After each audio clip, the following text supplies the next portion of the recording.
السلام عليكم ورحمة الله تعالى وبركاته.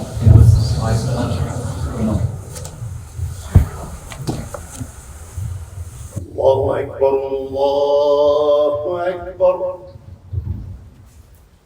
الله أكبر الله أكبر أشهد أن لا إله إلا الله أشهد أن لا إله إلا الله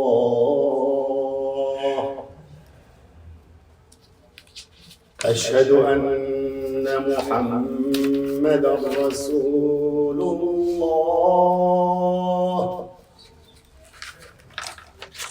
أشهد أن محمدا رسول الله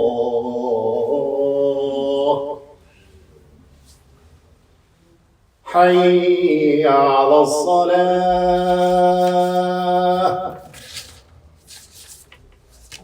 حي على الصلاة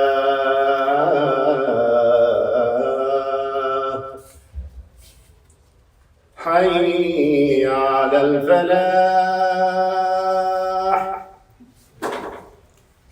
حي على الفلاح الله أكبر الله أكبر لا إله إلا الله.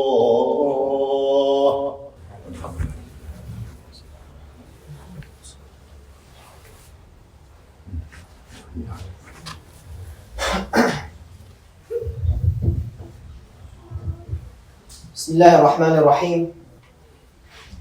إن الحمد لله نحمده ونستعينه ونستهديه ونستغفره ونعوذ بالله من شرور أنفسنا ومن سيئات أعمالنا. إنه من يهده الله فلا مضل له ومن يضلل فلا هادي له، وأشهد أن لا إله إلا الله وحده لا شريك له، وأشهد أن سيدنا ونبينا محمدا عبده ورسوله وصفيه وخليله، أرسله بالهدى ودين الحق ليظهره على الدين كله ولو كره المشركون. اللهم صل على محمد وعلى آله وصحبه أجمعين ومن تبعهم بإحسان إلى يوم الدين. أما بعد، فأيها الإخوة المسلمون، إني أوصيكم ونفسي المذنبة بتقوى الله عز وجل، وأذكركم قوله تعالى: واتقوا يوما ترجعون فيه إلى الله ثم توفى كل نفس ما كسبت وهم لا يظلمون. Brothers and sisters, praise belongs to Allah subhanahu wa ta'ala. We praise Him and we ask Him for guidance and for forgiveness. I bear witness that there is no other deity but Allah, and there is no other associate with Him. And I bear witness that Prophet Muhammad sallallahu alayhi wa sallam is His messenger and prophet, peace be upon him. Brothers and sisters, I advise myself and you to always remember Allah subhanahu wa ta'ala in every action that you are doing, whether it was in public or secret. And remember that He is watching you and He is with you all the time.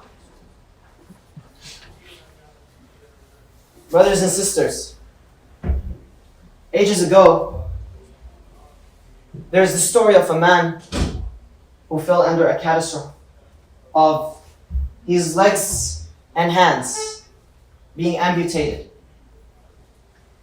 This disaster continued that he became blind.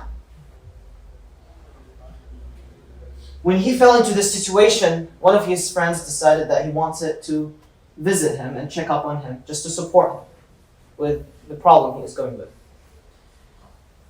The man found his friend, so the friend found the guy who is amputated and his legs and his hands are amputated and he is blind. He found him praying to Allah subhanahu wa ta'ala, and he was saying, thank you Allah, for He has preserved me from getting the harm that others have. He protected me from having a harm that other people are going through. The friend was shocked. And he stared at him and he asked him, for what are you thanking Allah subhanahu wa ta'ala? Why are you thanking Him? Look at your situation. And the man responded with, I thank Allah subhanahu wa ta'ala that He gave me a tongue that I can mention Allah subhanahu wa ta'ala with. Allah subhanahu wa ta'ala a'tani lisanan adhkuruhu. I thank Allah subhanahu wa ta'ala that I have a heart that I can be humble with.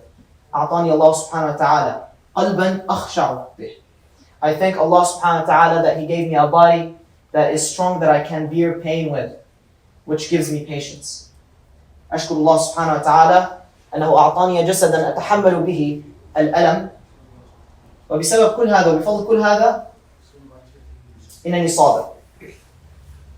So he's thanking Allah subhanahu wa ta'ala ultimately for patience, that he has his tongue to always, look at the thing in a positive way.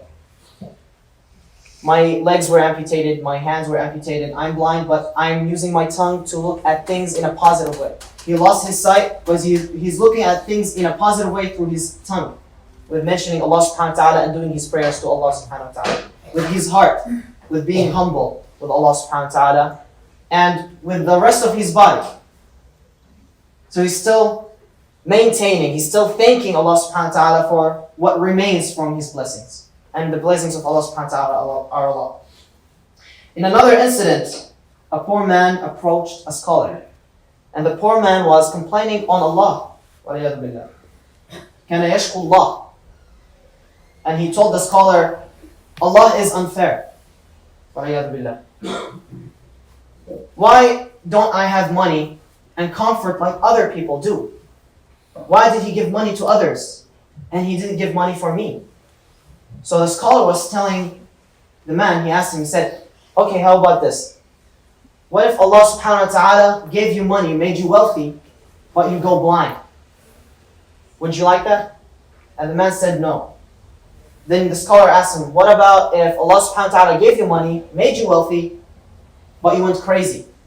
The man said no. He asked, what if your legs and hands were amputated? Again, the same answer.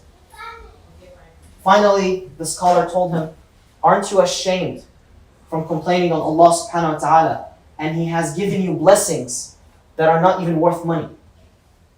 لا تقدر بثمن. You can't equate this with money. You have a lot of blessings. What are you complaining for? Brothers and sisters, yesterday the country celebrated Thanksgiving. Some of us may celebrate it. Other people may not. Now, regardless of the story of Thanksgiving, as Muslims, we want to take this as an opportunity and reflect on it through the lenses of our faith. Now, our faith wants you to focus on this verse by Allah subhanahu wa ta'ala. يقول الله سبحانه وتعالى في كتابه وَإِذْ تَأَذَّنَ رَبُّكُمْ لَئِن شَكَرْتُمْ لَأَزِيدَنَّكُمْ وَلَئِن كَفَرْتُمْ إِنَّ عَذَابِي لَشَدِيدٌ. And remember when your Lord proclaimed, if you are grateful, I will surely increase you in favor. But if you deny, indeed my punishment is severe. This is a very simple rule from Allah subhanahu wa ta'ala. Thank Allah subhanahu wa ta'ala for the blessings around you, no matter what the case is, no matter what the situation you are in, whether it was a positive or a negative situation. Always thank Allah subhanahu wa ta'ala. And I promise you that He will give you more. He will give you even better. Allah subhanahu wa ta'ala stated in the Quran, يقول الله سبحانه وتعالى عز وجل في القرآن فاذكروني أذكركم واشكروا لي ولا تكفرون. And mention me, I'll mention you. Thank me and do not deny. No matter what the case is, if you thank Allah subhanahu wa ta'ala, if you pray more for Him, He's going to give you more. He's going to mention you. Imagine that. Allah subhanahu wa ta'ala is telling you, اذكروني أذكركم. Allah subhanahu wa ta'ala, the King of the kings, the Lord of the lords. In Britain, you have people, they call themselves lords, right? So the Lord of the lords, the King of the noblemen, the wealthy of all of those people who are wealthy, he has more money than them. He has more wealth than them. Allah subhanahu wa ta'ala, He's the creator. Imagine your Creator, Azza wa Jal, mentioning your name. This is how much your level increases. Now, the rule also says, the other part of the rule, if you decided to complain, He will keep the situation as a punishment, or He will punish you for it.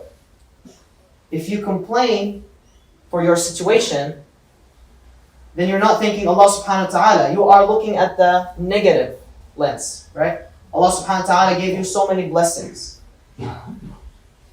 But, for instance, let's think about this. We live here in America. Alhamdulillah, we're blessed with نعمه الأمن والأمان. Right? Stability, we're safe, alhamdulillah. We have jobs, we have our families. How many Muslims out there in the world, they're suffering today? They don't have a home to go to. You know, myself, I lost my father when I was 14. But what about all the kids who are 5 years old and 3 years old and lost all of their family? They lost their father and mother. So yes, the situation might be tough on us. But remember, there is a lot of blessing around us. Right? These people, they don't have safety, but we do, alhamdulillah. Even them, there are things they lack, but there are other things they have, other blessings they have that Allah subhanahu wa ta'ala gave to them that other people don't. At the end of the day, always remember to thank Allah subhanahu wa ta'ala for no matter what the case is. Because you have blessings you may not be aware of. You know, Sheikh Kraim Rajah, he's a very famous scholar in Syria. He is a Hafiz. And one of the great, Quran reciters around the world. When he was at the age of 15, he lost his father. But he thanked Allah subhanahu wa ta'ala. And losing his father to him was a big deal because he came from a very poor family. So there was no one to support the family. So he had to take care of everyone else. And at the same time, he had to memorize the Quran and continue his studies and all of that. And he was able to finish the Quran. He was able to continue some of his studies. And he was able to succeed in his life. Because he thanked Allah subhanahu wa ta'ala. يقول رسول الله صلى الله عليه وسلم إنك لن تدع شيئا لله عز وجل إلا بدلك الله به ما هو خير لك منه. If you leave something to Allah subhanahu wa ta'ala and you thank Allah subhanahu wa ta'ala for no matter what the situation is, no matter what the case is, and always remember to be grateful, Allah subhanahu wa ta'ala is going to give you something better than it. Or He is going also to increase the good of it. أقول قولي هذا وأستغفر الله لي ولكم فاستغفروه يغفر لكم.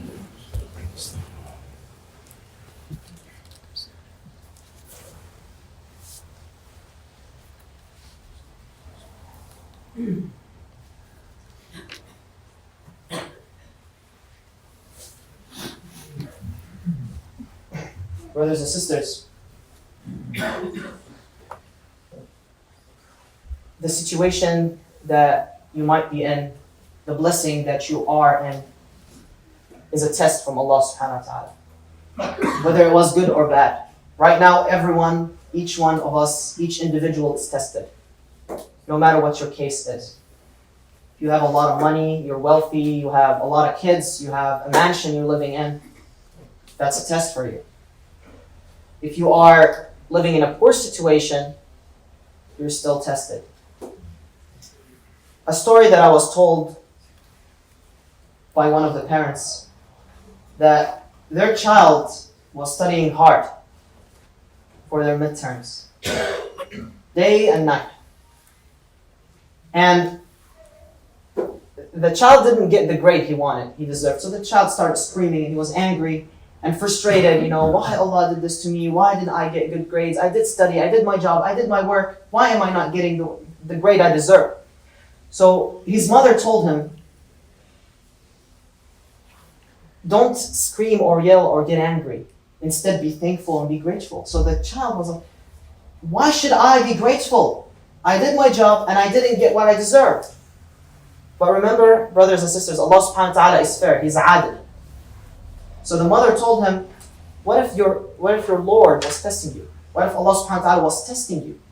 Were you worthy of the result of having good grades? Were you worthy of that? Now that's a situation Now, let's reflect that on us. What if we had money? What if we had mansions, cars, whatever you deserve, whatever you dream of, not deserve, dream of. Whatever you may think you want in life, do you deserve it? Do you deserve to have this? Let's think of a hypothetical situation. Allah subhanahu wa ta'ala gives you this and you become arrogant. And now you fall to the steps of hellfire. Allah gives you this and you don't give to the poor. Allah gives you this, you stop praying. So you always have to think that Allah subhanahu wa ta'ala is testing you no matter what the case is, and even then thank Him for the blessing. Thank Him for the blessing that He did not give you money, so you sin. What if with this money you went to Vegas and then went to a casino and start gambling? Thank Allah subhanahu wa ta'ala that He did not give you money, He did not allow you this access of money that you can go and sin with this money. Allah subhanahu wa ta'ala says in the Quran, وَمَا كَانَ لِنَفْسٍ أَن تَمُوتَ إِلَّا بِإِذْنِ اللَّهِ كِتَابًا مُؤَجَّلًا وَمَنْ يُرِدْ ثَوَابَ الدُّنْيَا نُؤْتِهِ مِنْهَا وَمَنْ يُرِدْ ثَوَابَ الْآخِرَةِ نُؤْتِهِ مِنْهَا وَسَنَجْزِي الشَّاكِرِينَ. Allah subhanahu wa ta'ala, وَمَا كَانَ لِنَفْسٍ أَن تَمُوتَ إِلَّا بِإِذْنِ اللَّهِ. No one is going to die without the permission of Allah subhanahu wa ta'ala. It's written in the book. Whoever wants the deed, the result, the work of this earthly life, we're going to give him. Whoever wants the deed of the eternal life, al-akhirah, we're going to give him that. But Allah subhanahu wa ta'ala ultimately rewards the people who are grateful. The people who thank Allah subhanahu wa ta'ala for no matter what the case is. Let's look at the Prophet sallallahu alaihi wasallam. I wouldn't think that anybody would have been in a worse situation than the Prophet ﷺ in this world. The Prophet ﷺ lost his father before even he was born. He lost his mother at the age of 6. He lost his grandfather at the age of 8. When he grew up, when he was 40 and he started, the da'wah, the Prophet ﷺ, some of his dear friends were tortured. Some of his dear friends and family died, either killed or died naturally, like his wife, Sayyidah Khadija, or his uncle, Abu Talib. His friends, or his family, like Sayyidina Hamza, was murdered, was killed in the battlefield. The Prophet ﷺ was torturing himself. He was evacuated, he was kicked out by his own kinsmen, from his own city, from his own hometown. This is a very tough situation. And in all of this, عن المغيرة ibn Shu'bah رضي الله عنه قال, one of the companions of the Prophet, his name is Mughira ibn Shu'bah, he narrates that the Prophet sallallahu alayhi wa sallam, كان النبي صلى الله عليه وسلم يصلي حتى تهم أو تنتفخ قدمه. The Prophet sallallahu alayhi wa sallam, he used to pray to Allah subhanahu wa ta'ala until his legs start getting swollen. So people would tell him, فيقال له, his companions would tell him, O Prophet of Allah, your legs, they're getting swollen. Maybe you should take it a little bit easier on yourself. So the Prophet ﷺ's response was, أَفَلَا أَكُونُ عَبْدًا شَكُورًا. Shouldn't I be a thankful servant of Allah subhanahu wa ta'ala? The Prophet ﷺ that we know, he does not sin. Ma'soom. The Prophet ﷺ. The Prophet ﷺ that we know that Allah supports him, no matter what the case, eventually he will be victorious. He's still thanking Allah subhanahu wa ta'ala. He's still going through ibadah, and when he's going through ibadah, his legs are swollen. He's getting hurt. But he doesn't care because he wants to be thankful to Allah subhanahu wa ta'ala. Now, what was the Prophet sallallahu alaihi wasallam rewarded at the end? Aside from him being, of course, a prophet, the Prophet sallallahu alaihi wasallam, he was given al-maqam al-mahmud, the highest level of paradise. No one has this level. Only the Prophet sallallahu alaihi wasallam. Al-maqam al-mahmud. There is al-firdaus, and then the highest level is al-maqam al-mahmud, and it's preserved for only one individual.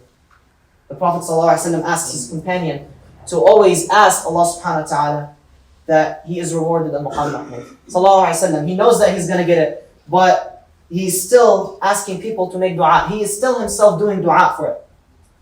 This is how thankful the Prophet ﷺ is. This is how self-conscious he is, the Prophet ﷺ. He was given today 1.3 billion followers all around the world. That's just today. Not thinking about all of the Muslims from the time of the Prophet ﷺ until today. So if we combine all of this number, we're going to get a really high number. The Prophet ﷺ has followers that praise him today, that they love him. From all around the world, people are visiting his grave. يُصَلُّونَ عَلَى الرَّسُولِ صَلَّى اللَّهُ عَلَيْهِ وَسَلَّمَ. He's loved by everyone. Now the question is, brothers and sisters, are you in a case that is worse than the Prophet ﷺ by any chance? Think about it. Don't you consider the Prophet ﷺ your role model? Now if you consider the Prophet ﷺ your role model, then we should all own it. We should all act and behave like the Prophet ﷺ. And remember at the end, قال الله سبحانه وتعالى ثُمَّ لَتُسْأَلُنَّ يَوْمَئِذٍ عَنِ النَّعِمِ. You will be asked for whatever blessing you were given. Even if you were at the worst case, Allah subhanahu wa ta'ala gave you something. And you're going to be asked about it. ربنا هب لنا من أزواجنا وذرياتنا قرة أعين واجعلنا للمتقين إماما. ربنا اغفر لنا ولإخواننا الذين سبقونا بالإيمان ولا تجعل في قلوبنا غلا للذين آمنوا ربنا إنك رؤوف رحيم. اللهم أصلح لنا ديننا الذي هو عصمة أمرنا وأصلح لنا دنيانا التي فيها معاشنا وأصلح لنا آخرتنا التي فيها معادنا واجعل الحياة زيادة لنا في كل خير واجعل الموت راحة لنا من كل شر. اللهم إنا نسألك الهدى والتقى والعفاف والغنى. اللهم إنا نسألك أن نكون من الشاكرين لك بنعمك. اللهم إنا نسألك أن نكون من الشاكرين لك. اللهم إنا نسألك أن نكون من الشاكرين لك ونعوذ بك من زوال نعمتك وتحول عافيتك وفجاءة نقمتك وجميع سخطك. اللهم إنا نعوذ برضاك من سخطك وبمعافاتك من عقوبتك ونعوذ بك منك لا نحصي ثناء عليك أنت كما أثنيت على نفسك. اللهم اجعلنا نصلي في المسجد الأقصى فاتحين محررين. اللهم اجعلنا نصلي في المسجد الأقصى فاتحين محررين منتصرين يا أرحم الراحمين. وعليك بأعدائك أعداء الدين. اللهم عليك بهم إنهم ظالمين فقد قتلوا الأطفال يا أرحم الراحمين وشردوا البيوت يا أرحم الراحمين وهدموا البيوت وهتكوا الأعراض وسرقوا الأموال يا أرحم الراحمين. اللهم عليك بهم يا أكرم الأكرمين وعليك بكل ظالم في كل مكان يا أرحم الراحمين. وانصر المستضعفين في كل مكان يا أكرم الأكرمين في سوريا وفي العراق وفي اليمن وفي مصر وفي الصين وفي بورما وفي كل مكان يا أرحم الراحمين. كل المسلمين عونا وناصرا يا أرحم الراحمين. وصلي اللهم وسلم وبارك على سيدنا محمد وعلى آله وصحبه أجمعين. إن الله يأمر بالعدل والإحسان وإيتاء ذي القربى وينهى عن الفحشاء والمنكر والبغي يعظكم لعلكم تذكرون. اذكروا الله يذكركم واستغفروه يغفر لكم وأقيموا الصلاة. الله أكبر الله أكبر. أشهد. ربنا اجعلنا قرة أعين لأهالينا. اللهم اجعلنا قرة أعين لأهالينا. اللهم اجعلنا قرة أعين لأهالينا. اللهم اجعل أبناءنا قرة أعين لنا. اللهم اجعل أبناءنا قرة أعين لنا. اللهم اجعل أبناءنا قرة أعين لنا. اللهم واحفظهم. اللهم واحفظهم. اللهم واشف كل مريض. اللهم وانصر المستضعفين في كل مكان. اللهم انصر المستضعفين في كل مكان.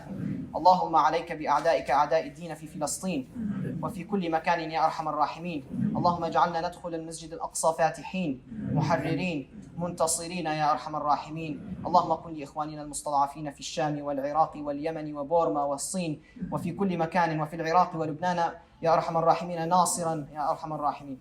اللهم انصرهم. اللهم انصرهم وثبت أقدامهم يا أرحم الراحمين وكن معهم يا أكرم الأكرمين. صلى الله وسلم وبارك على سيدنا محمد وعلى آله وصحبه أجمعين. إن الله يأمر بالعدل والإحسان وإيتاء ذي القربى وينهى عن الفحشاء والمنكر والبغي يعظكم لعلكم تذكرون. اذكروا الله يذكركم واستغفروه يغفر لكم وأقيموا الصلاة. الله أكبر الله أكبر. أشهد أن لا إله